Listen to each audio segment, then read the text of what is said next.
I want to offer a little bit of perspective on my situation right here because, again, I feel the concern and I appreciate the beauty of the human experience of grieving for someone you care about, right? This is like sacred and cherished and such a beautiful part of humanity. So I don't want to rob you from it, right? I don't want to take that away from you, but I want to give you some of the perspective that I have.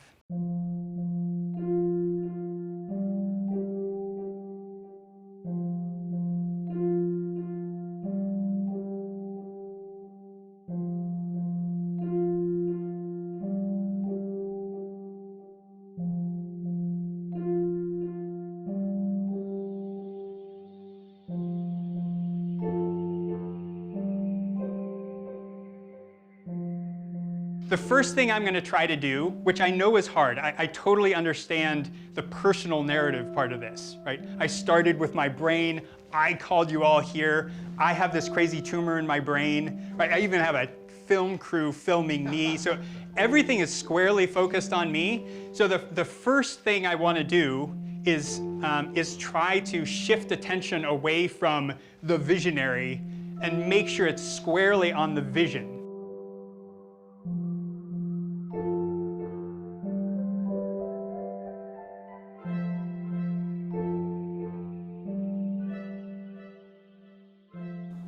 Yeah, I'm already rolling, so just so you know. Okay. I'll try not to lead you off any precarious cliffs.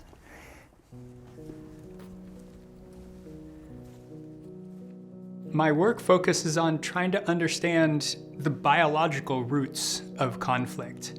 Why do we as humans find ourselves in this frustrating predicament of conflict between groups that often turns deadly and then can stick around for generations? So what is it that drives us to conflict? And then with an understanding of the biological roots of conflict, how can we get ourselves to transcend it? In my time living and working and traveling overseas, I had a number of experiences that have informed the research that I do now. But there was really one that will never let me go. When I went to Ireland during the Troubles, I went there to volunteer at a conflict resolution camp. And this is a camp that brings together Catholic and Protestant kids for kind of shared experience. After 3 weeks of this experience, after me, a bunch of the counselors, and a bunch of the kids had left, a fight broke out between two boys. And it immediately split the group down partisan lines, and there was a full-scale brawl between the kids. I went away from this experience wondering what the hell we had just done, right? That we went here with all these great intentions and wonderful intuitions about what would be effective to decrease, hostility between these groups. And I really think that we actually made things worse. So where are we? Well, this is our backyard. When we first decided to look for a place to live, the realtor who was across the street said, well, to get an idea of what you might be looking for, let me take you to this house that's gonna go on the market soon. She took us into the backyard and we said, we're home. We didn't even look inside the house. This was enough. Here's the tree house. One way that I think about this research is, so what? How can it help people like my younger self do a better job at decreasing conflict between groups? No intervention will work for everybody. But if you have a number of interventions that are all directed at different processes, then maybe the people that are motivated by hatred might be affected by this intervention. And the people who dehumanize are more affected by this intervention. Maybe in 50 years, we can have a menu of options and we can place people into the intervention that might work best for them. I think that's an exciting possibility that's perfectly plausible if we keep going down this path. I actually came back here and built the chicken coop before we had moved into the house. another thing I'd wanted to do for quite some time. We like to let them out into the wider yard when we're going to be around. The only concern when they're out here is that a hawk might come down from above and pick them off, but if we're here, the hawks will be good. When I was born, my mother had what you call a break, or a psychotic break. She descended into schizophrenia, and I had a front row seat to this whole process, seeing my mother's mind turn against her. And of course, it's a horrifying illness, right? It has these, what they call positive symptoms, mainly paranoia and hallucinations. So she had auditory hallucinations her whole life, and these are often, threatening voices that call you by name and then insult you. And people with schizophrenia are not able to distinguish these voices from reality. In that way, it's this terrifying illness. It's like a waking nightmare that you're not able to perceive as a nightmare. You think it's reality. And so, as a young boy, I was faced with trying to understand my mother's reality, which was very different from everybody else's. And I think this is what got me interested in empathy, is I was trying to engage these empathic muscles my entire life to make sense of my mom's reality. Last year, at about this time, actually it was right before New Year's last year, I had this weird experience with my vision. Everything was getting darker, and I thought it was just the changing of the seasons, but then I realized that each night I was increasing the brightness on my monitor, my computer monitor. And then I started getting headaches, and I'm a neuroscientist, so I know that weird things with vision plus headaches is probably a bad sign. So I was pretty sure that it was a tumor that was causing this. And I went to urgent care, and they took a CAT scan and then quickly sent me over in the hospital. 4 days later, I was having brain surgery to remove a tumor that was lodged in my visual cortex, in my right visual cortex, which is why my vision was affected. The type of tumor is called a glioblastoma, and unfortunately, it's the deadliest type of brain cancer.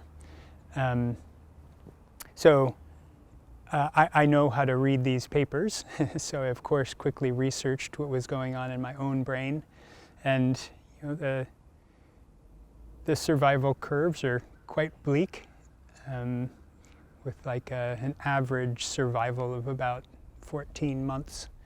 I responded to this diagnosis in a way that I know I'm not supposed to respond. I'm supposed to go through the stages of grief, right?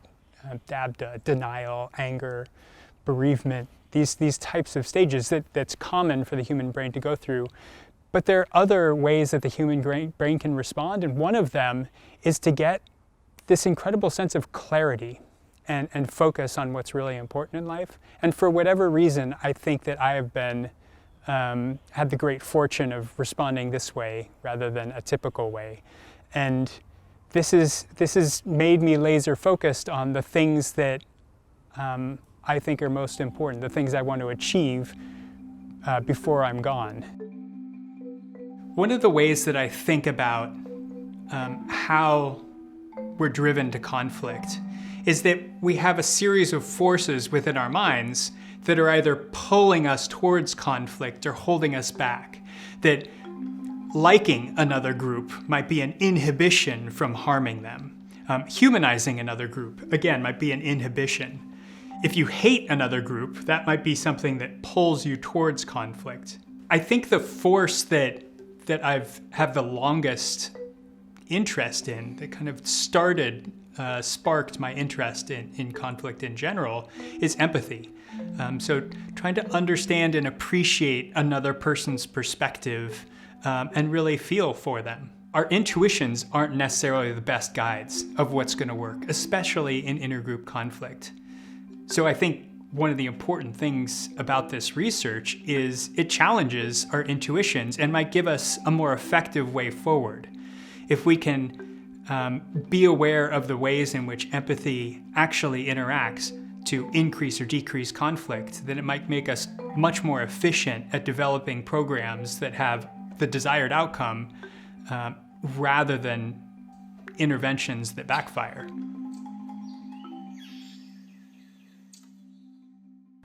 We humans, we all have these uncomfortable realities that we have to grapple with.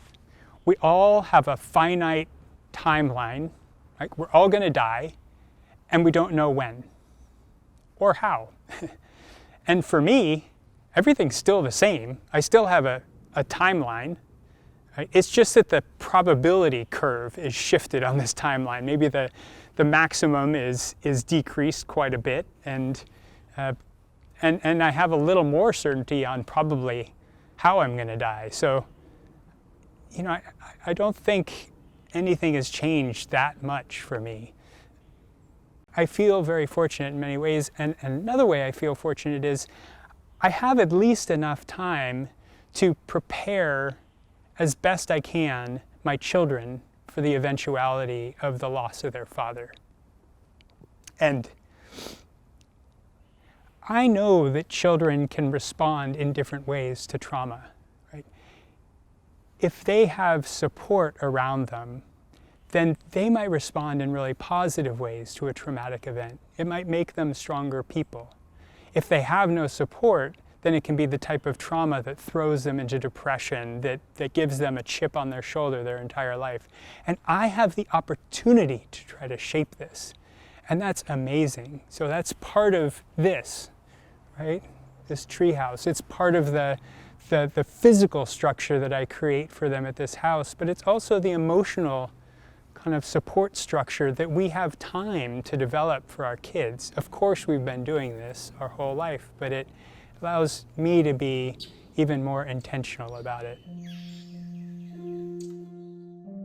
One other question I've had is why I have responded, like why I have responded positively to this own moment of trauma for myself. Like, I think on balance, I've gotten a lot from this.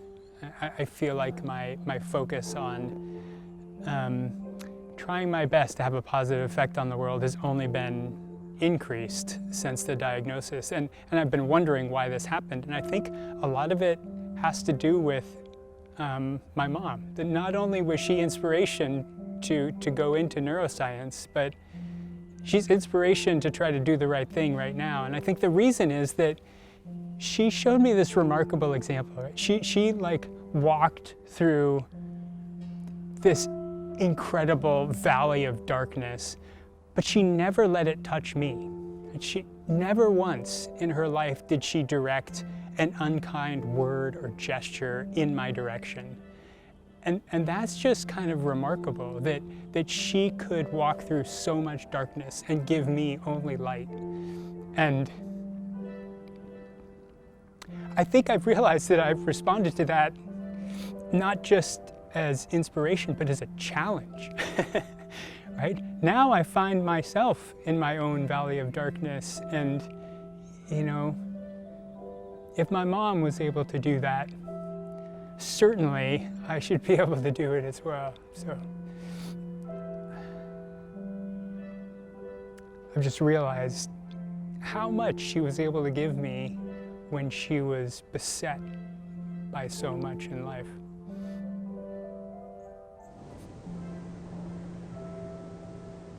So this is a tough fight against intergroup conflict. But isn't it worth that type of effort? Isn't it worth that type of fight? You know, we know the realities of conflict. By all projections, that kind of suffering is going to increase. I am trying to say that my goal, our goal, should be more dramatic than just doing good science, although that's important and wonderful and good. But we have the potential to do more. You have the potential to walk through darkness and spread light. And the nice thing is that this force is in us and communal. It's not owned. And And the best way to activate a communal force is to be a community. So that's why we're here.